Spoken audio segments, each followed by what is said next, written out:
Hey guys, welcome back to my channel and welcome to episode 4 of the Wedding Week series. Today is the last episode of the Wedding Week series because tomorrow is the big day and tomorrow is the day Kang and I are getting married. I really hope you guys have been enjoying this series. I've pretty much woken up every day at around 7-8 a.m. to film and edit and post on the same day. This video is the only exception because I want to make sure that Kang and I spend quality time together the day before our wedding instead of me waking up, filming, editing, and posting. So today's video is pre-recorded and it's all about preparing your heart for marriage. I figured that this video is very fitting to film and post the day before our wedding. This entire week for the series, I've been talking about preparing your hair, your skin, and your makeup for the big day. And that's all fun stuff that comes with planning a wedding, but you also have to make sure you're balancing that out with preparing your heart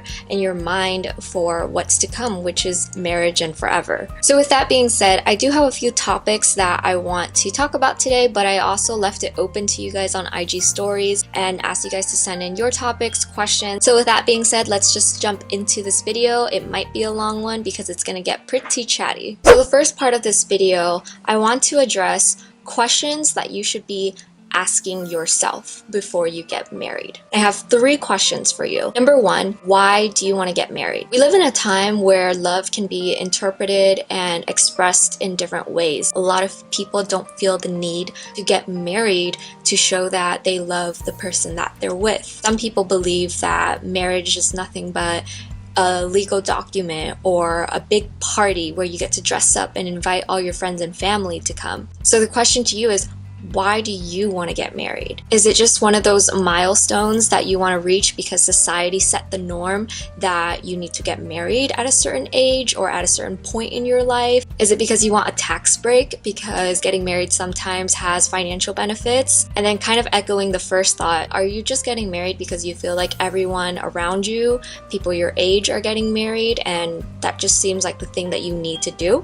A lot of people are going to think, well, I want to get married because I love this person and I want to spend the rest of my life with them. And again, I'll ask you, well, can't you do that with or without getting married? Why do you want to get married? For me personally, I'm not speaking for King. I always knew that I wanted to be married because I believe that marriage is symbolic. There's something very sacred about it. And I think that making a commitment like this holds you accountable for your actions within the relationship because you're essentially making a promise to forever. Growing up with divorced parents, I've always told myself that I want to grow up one day, make that commitment, and stick to it. And because King and I share the same faith, we thought it was really important to get married through the church so that we're not only making a promise to each other, but also to God. That just holds us that much more accountable in our commitment to each other. And it's a really strong reminder that this is sacred, this is not to be played with, and we need to take it really seriously and ask ourselves these hard questions. Which brings me to my second question. What does marriage mean to you? When you think of the word marriage, how do you personally define it and what do you think entails in a marriage? I've been thinking about this a lot recently because, as you guys know, I've kind of been talking about it. King has recently been diagnosed with an autoimmune disease called ankylosing spondylitis, and it has really affected him, which in turn affected our relationship.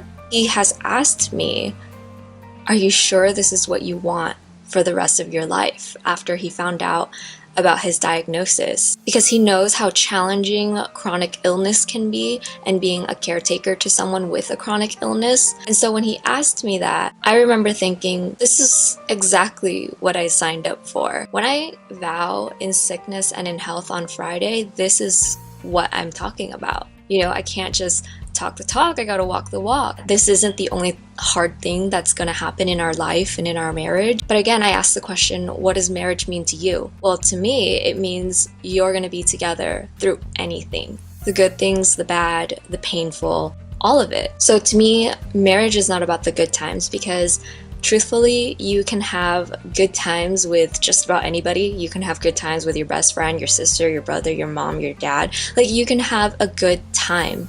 with anybody. But who do you want there with you when you're going through the bad times, when you're going through the painful times, and you need that extra level of love, a love that family can't give, a love that friends can't give? Who do you want there with you for that? So speaking of challenges and struggles in a marriage, this brings me to my third question. How will you be a team? How are you going to be a team player in your marriage? I think it's really important to feel equal within a relationship. And again, I'm bringing this back into context because it's such a recent thing. But after King was diagnosed with AS, he was afraid that we wouldn't be an equal team, an equal partnership anymore, because he felt that the power balance has shifted and that now I would be taking on more responsibilities because I have to compensate for certain things that he can't do, or that I have to be more of help to him than he is to me because of his condition. It's hard because there are days where he's in so much pain and I have to help him get dressed. And that's not an easy thing for anyone to accept. And it can really quickly and easily make you feel like you're not a team and you're not a contributing team player. This is kind of where communication comes in. And so we really had to sit down and figure out, how are we going to restore the balance in this relationship, and how are we going to be able to live with it and accept it and be okay with it? To me, being a team and being a team player isn't always about big gestures and actions. Sometimes it's the small ones. Actually, a lot of the times it's the small ones. I tend to notice more when King does the little things for me than when he does something grand for me, like buy me flowers or something. If he's just helping me by putting the laundry in the dryer, making me a quick lunch while I'm filming, or he sees my water bottle is empty and he goes to fill it up, that's being a team player. I have never once felt like King and I have slipped into gender roles or that we've been assigned duties in our relationship. I just feel like we've always been there for each other. Whoever needs the help will get it. You know, we take turns doing the dishes, we take turns doing the laundry, we split up the work. I never feel like I have to take on anything by myself. Just in these very small ways, ask yourself, ask your partner, how are you guys being a team, and how are you going to be a team in your marriage? So now I'm going to move on to the second part of the video, which is 3 things that I learned while we've been engaged that I am going to carry into our marriage and continue to apply it to our marriage. Number 1,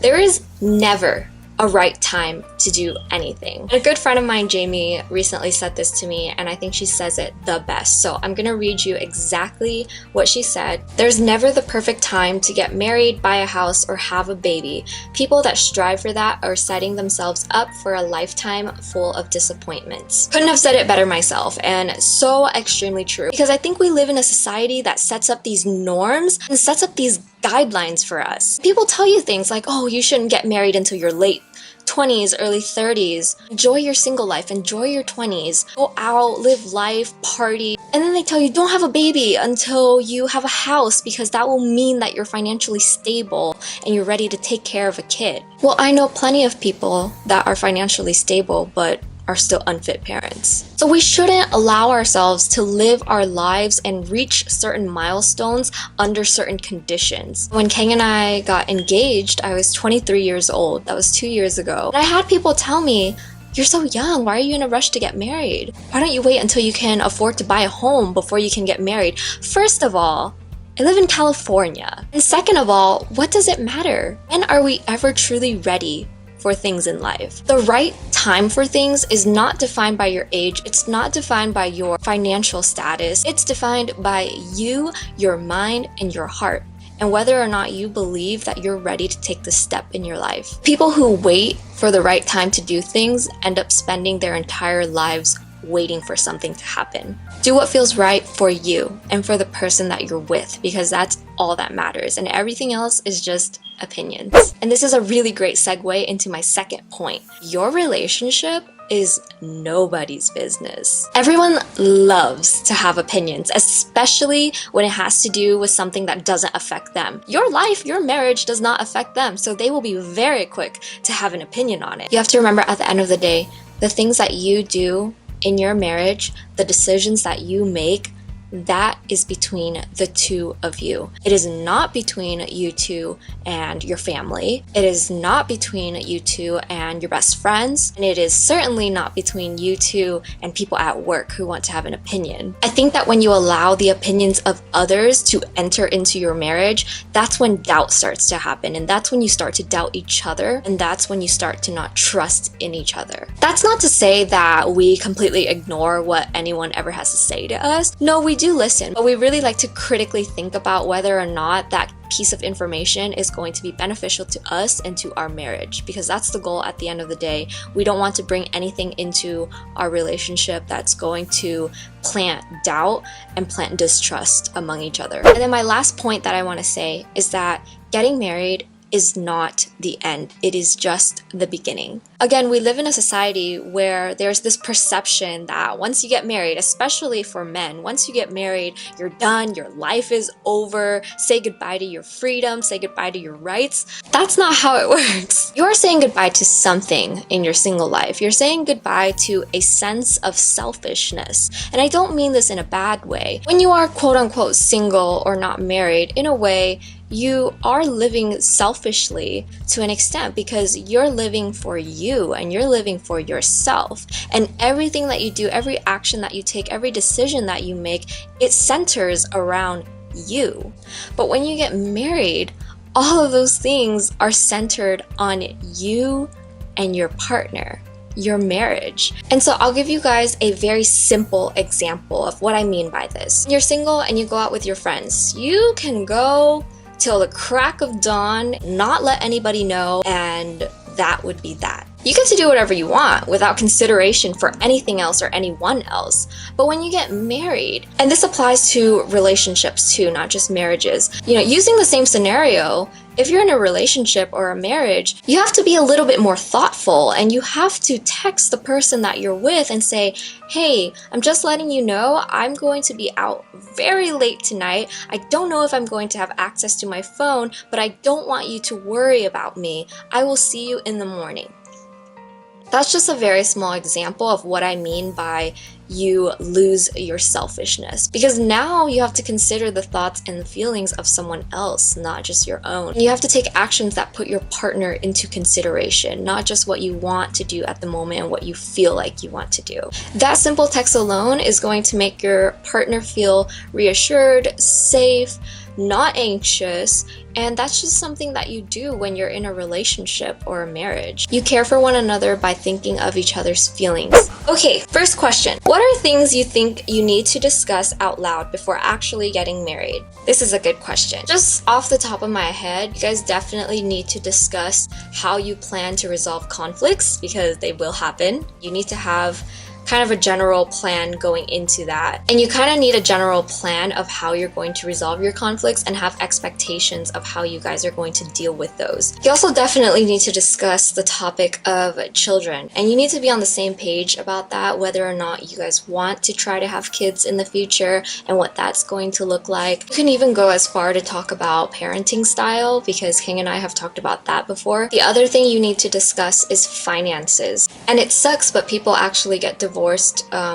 over money. So you guys need to talk about whether or not you want to set up a joint account, have separate accounts, who's going to handle the finances and the money, and how are you going to build trust within that. So the three I have so far on the top of my head is conflict resolution, children, finances. Other things are also sex, and I know it's pretty taboo and I know it can be pretty uncomfortable. But since Kang and I are both communication majors and we have both taken the course sex communication, we know how important it is to have conversations about it. No matter how uncomfortable it is, no matter how awkward you feel, you need to talk about it. You need to make sure that you're on the same page so that you are both satisfied and happy within your marriage. That's something that you should probably talk about before you get married and also during your marriage, because people say all the time that once you get married, the spark dies and it's over, and that's where everything goes downhill. So in order to prevent that, talk about it. Other things to probably consider is religion and politics, and just kind of get a feel of what your partner is all about. You don't have to agree, you don't have to be on the same page on religion and politics, but you want to make sure that you respect each other's views. So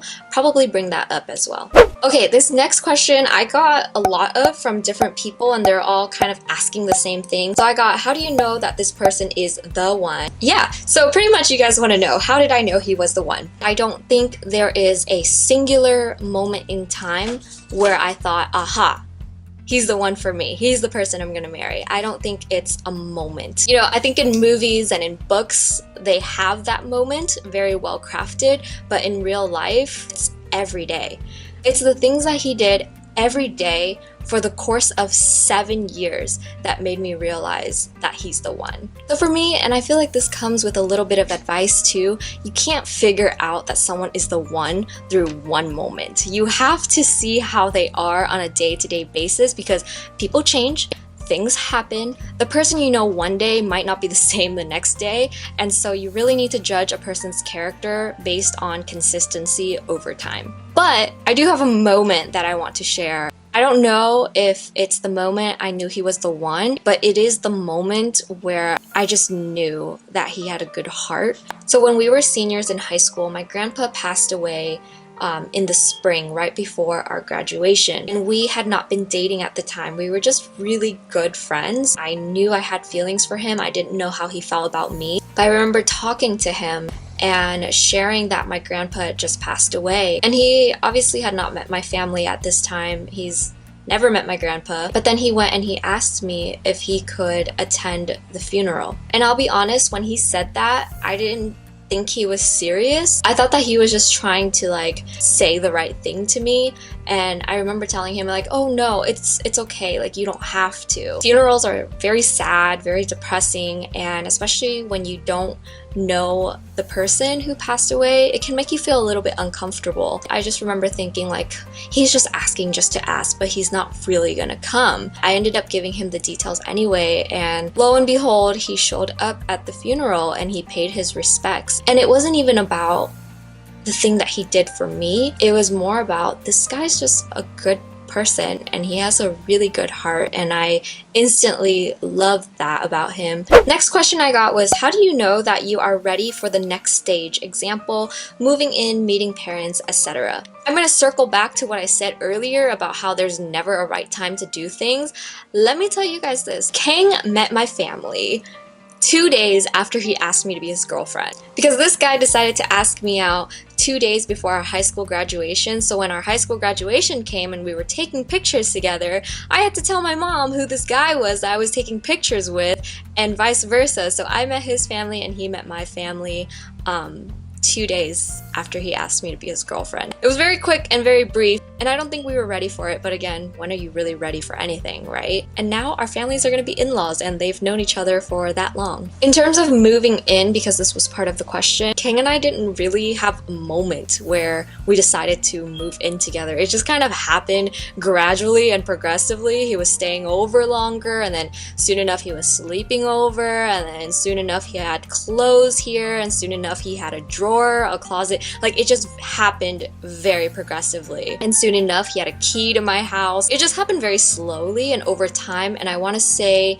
it started to happen into our 3rd and 4th year of the relationship. We never really talked about it. Now that I think about it, it just sort of happened. Next question, and again this ties into the last one. Not sure if it applies to this topic, but are you glad you guys moved in together before marriage? Yes, absolutely. I'm really happy that we had a feel and a glimpse of what it was like to live together before getting married, because this really helped us establish being a team. Because when you're with each other all the time, you naturally start to form those responsibilities and those expectations of each other. And so I think the only thing that that did was benefit our relationship. How do you two deal with disagreements for major topics, religion, politics, etc.? Ooh, I like this question. So if you guys didn't know, I recently converted into Catholicism and I got baptized and confirmed before the wedding. Because of this, and because I was someone who was exploring faith and learning about the religion religion of Catholicism, you can bet that I challenged and questioned Kang a lot when it came to his religious beliefs. I've been extremely vocal about how I feel about certain practices and beliefs within the Catholic faith. And Kang is not an overly religious person, but he did grow up in a strong house of faith. So for him, he was in a position where he was more explaining things to me the way that he learned them versus I'm explaining things to him the way that I'm seeing it from an outsider coming into the faith. And we didn't always agree on things at first, but we've always reached the conclusion of, okay, I get why you see it that way and he gets why I see it this way. And we tend to be very respectful of the way we feel about things. You have to maintain a level of respect for one another, and you also have to accept that you're not always going to agree about the same things, and that's okay. Okay, I'm going to answer one more question. Best relationship tips past the honeymoon stage. So again, we've been together for 7 years. That's a really long time. But I actually told a friend this recently. I told a friend this recently because he just started a relationship. The honeymoon stage is not just at the beginning when you start dating. It happens throughout the course of your relationship as you hit new life milestones together. For example, when Kang and I first got engaged, I felt like we hit the honeymoon stage all over again, and we were exploring a deeper part of our relationship, and so that was very exciting, and we were more in love than we had ever been before, and I didn't know that was possible. So that was the first time I felt the honeymoon stage again. And then now, as we're getting married, I know for a fact we're gonna go through another honeymoon stage because it is just very exciting, and we're entering once again, a deeper level of this relationship. We briefly brought this up with each other, but we genuinely believe that if we were to have our first kid, I think that would be another honeymoon stage all over again too. Because it's like we're unlocking all these levels in our relationship and we're just exploring the depths of it. And that is super exciting. There's always room to grow. And anytime there's room to grow, there's room to get excited about something and to have a honeymoon stage again. But obviously it's not always the honeymoon stage. There are moments where you get comfortable. Kang and I probably got super comfortable around our 3rd year together. And my best advice for this is just to embrace it. Like, embrace the fact that you're comfortable with each other. There's nothing wrong with being comfortable and just feeling safe. You don't have to be wildly and madly in love and have all these sparks flying everywhere in order to be happy. Happiness in a relationship presents itself in different ways, and it's not always the honeymoon stage. Okay, you guys, that's all the time I have for today's video. There were a couple other questions on there, but I don't want this video to be an hour long, so maybe I'll do a part 2. But this completely wraps up the Wedding Week series, and we're gonna get married tomorrow. So I hope you guys have been enjoying these videos and following along. And I can't wait to show you guys our wedding photos and also to continue giving you a glimpse into our relationship and now our marriage. It's been such a blessing growing up in our relationship together with you guys on Instagram. I know that some of you guys have been following us and watching us grow for years, and it really means the world to us. And it's so special for us to be able to document our journey through this way online because we'll always have something to look back on. So thank you so much, you guys, for all the support. And if you like this series and if you like this video, please don't forget to give it a thumbs up, subscribe to my channel, comment down below, and hit the bell button to turn on post notifications for future videos because this series is not the end. I will start to put an effort to be more active on my YouTube channel, and let me also know what you want to see in the future. Thank you guys so much for watching and being supportive all these years, and I will see you guys tomorrow when I'm officially married. Bye, guys.